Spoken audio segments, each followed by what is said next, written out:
Going live. Hey, welcome to episode of Chad's Beer Reviews. Like the new background?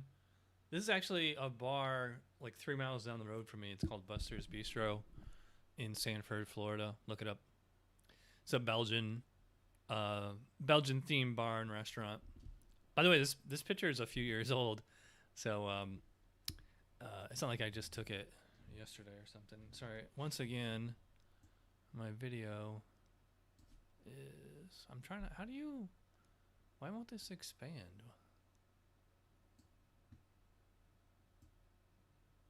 Okay, I guess that's better. I don't know why... See how the frame ends like right here? It should go the whole 16 by 9. I don't know why it's by 4 by 3. Actually, I gotta move it over like right about here so that I'm looking in my own eyes. I should really have all this ready to go when the video starts. Anyway, on with the beer. Of course, somebody calls me right as I'm... And it's a spam call, too. Like, except for, like, unless it's my mom, dad, sister, or brother, anyone who call... Like, that, those are the only people who call me. I get so many spam phone calls, like these scam calls, robocalls. I still have a 518 area code. It's from upstate New York. And I lived in Florida for coming on... It'll be 5 years. 5 years? Yeah. This Halloween will be 5 years. And I still have my upstate New York phone number, and I get calls every day, probably 10 times a day, from spam calls also coming from the 518 area code. Anyway, on with the beer. So I've reviewed this one probably 2 or 3 times before, but it's been a while. So Zywiec 1881 Porter beer, original. I know it's not pronounced Zywiec. I think it's Zywiec. 9.5 ABV. Baltic Porter. And they have a kind of Coors Light thing on the back. It says like when the glass turns blue, it's optimal. But actually, I've had this sitting out for probably about 10 minutes, so it's probably a little more. Like it was like at fridge temp, it was blue. I was like, don't they want it to warm up a little? So anyway, I like a big. This beer is what I would consider a unicorn beer, because when it comes to beer, like there's three like categories. It's like you can pick 2 out of, like, every beer can only pick or can only do 2 out of 3. It can either be high ABV, tastes great, low cost.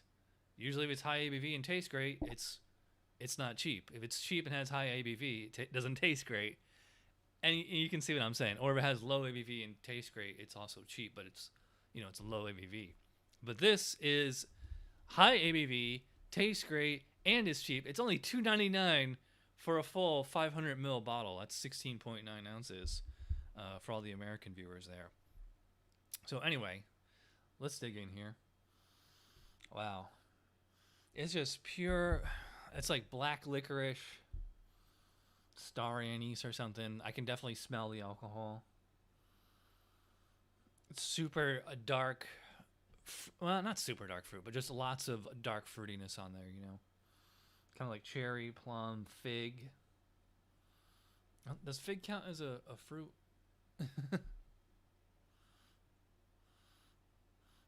I wouldn't say vanilla or chocolate, but...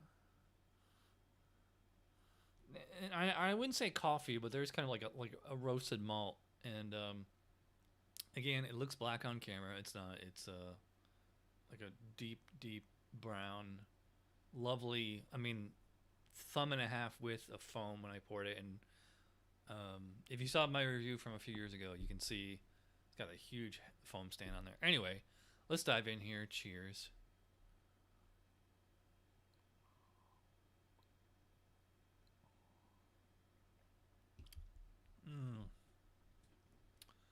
Wow. If I was drinking this blind, I think it'd be really easy to peg this as just an American imperial stout. And, I'm surprised. I mean, maybe they have done this, but if so, I haven't seen it. I was going to say, they should do a bourbon barrel age of this. That'd be fantastic. Or really any barrel age. Age it, or just age it on wood, do a coffee version, do a chocolate version. That would I mean, if they can do just the base brew alone and sell, not only export bottles to America and sell it for $2.99, like when really this should be like probably a $10-15 bottle because it's 9.5 ABV, then I would imagine that they can just throw a little bit more ingredients in there. You know, get some chocolate coffee. You know, do it like KBS. You know, like chocolate coffee, age it in bourbon barrels, or just a bourbon barrel aging, or just you could age it on wood staves or something like that. Just some variation would be awesome. So if anybody from this brewery is watching, think about it.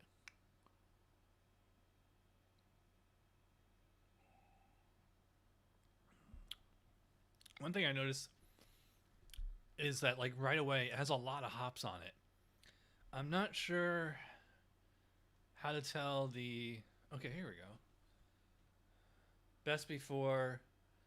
It says 9/03/2019. Best before? Wow. So I mean, since it's coming from Europe, I don't know if you guys can see this. Focus camera. There we go. Is that September 3rd, 2019, or the 9th of March? Either way, I mean, this bottle is like at least 2 years old. And if it's September, then it's, you know, it's coming up on 2 years. So it's like a year and a half to 2 years old. And those hops are really hanging around there. I am surprised. Although I can't say I'm surprised that I got it from the beer museum down the road.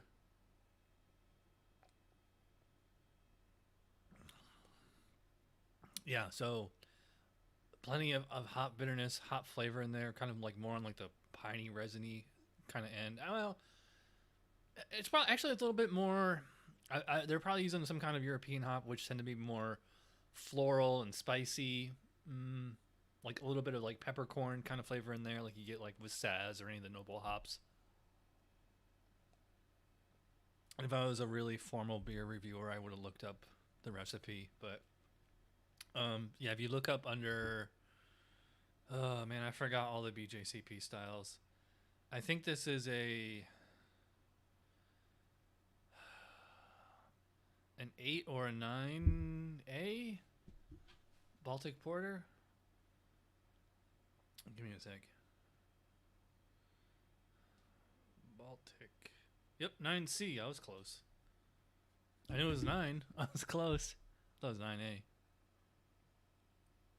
My point being that if you look it up under the BJCP guidelines, if you have the app or you have the actual ingredients, it's listed as one of the commercial examples.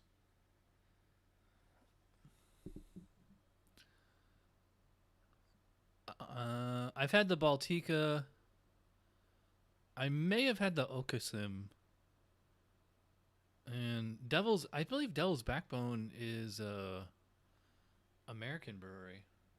I have to look that up. The problem with the BJCP specs is like, and this is like the real classic styles. Like a lot of the beers they have listed here are like they're not around anymore, or it's like they're by breweries that are like kind of irrelevant now.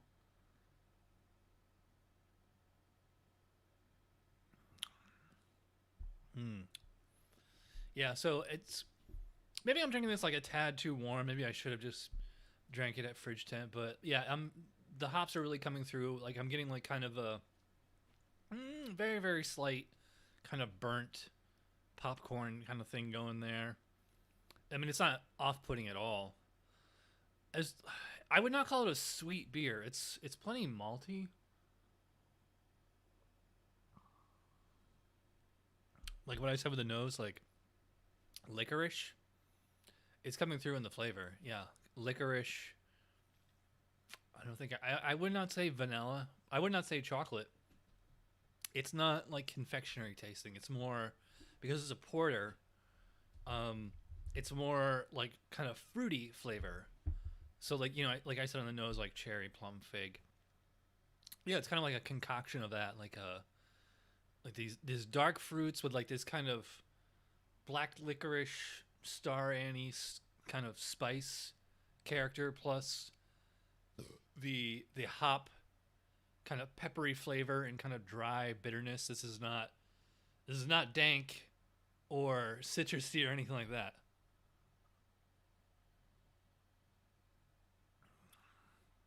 And you also have the alcohol in here.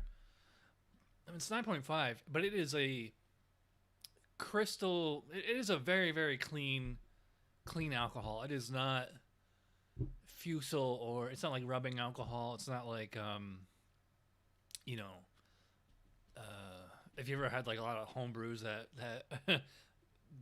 that like with classic brewing flaws, nothing like that in there. I mean, these guys, they've been making this beer since 1881. So that's 40 years. 140 years this beer has been around.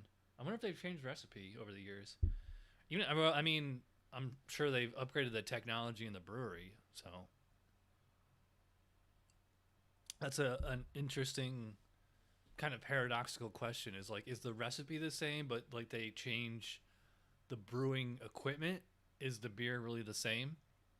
Because like I'm sure we know a lot more about yeast now than they did back in 1881. I forget when yeast was discovered. I mean, I know it was discovered like before this, probably like, I think it was, I don't know. I should really look all this stuff up before I start talking. But anyway, I've been rambling. How long have I been going? 11 minutes. All right, so let's wrap this puppy up. Yeah. But when it comes to Baltic Porter, I mean, there's a reason it's listed in the app there. And if you're ever gonna homebrew a Baltic Porter, and if you can get a recipe, if you can get anything close to this, you're doing great. It's not really the same as an American Imperial Stout. Much stronger than a standard porter. And it's kind of like the best of both worlds because you have that kind of like roasty malt in there. So it has like that kind of bitter, peppery sensation of like kind of reminiscent of stout, but also like the fruitiness in there that you get more like in porter. And remember that Baltic porters are lagered. So like they're sitting in the fermentation tanks in under colder temperatures for much longer than a standard Imperial Stout, just because of the yeast strain. Actually, Baltic Porter is one of those kind of hybrid styles where people say you could really consider a lager or an ale, whether it's a lager or an ale. But yeah, I highly recommend this. If you've never had it, go to your local beer store or liquor store. I bet you they have it for cheap. And even if it's old, like you saw, this thing supposedly expired 2 years ago, still tasting great. This particular bottle, I'm gonna score this a 4.5 out of 5 on Untapped. It's still really that good. And yeah, I mean, if you ever just like really need to get hammered or something, like I said, go to your local beer store or liquor store, pick up a bunch of these. So for only $3 a bottle, just after 2 of them, you will be pretty schnockered. That's why I'm drinking this at it's only 8 p.m. Leo wants to get in the video, but yeah, I like these strong beers. I need to drink like before the sun goes down. That way I can spend the rest of the night drinking water. Otherwise, I don't sleep really well. Anyway, if you watch all the way to the end, you are awesome. Thanks for watching, and I will see you guys real soon. I have a shipment of Tavor coming in probably on Monday, so stick around for that.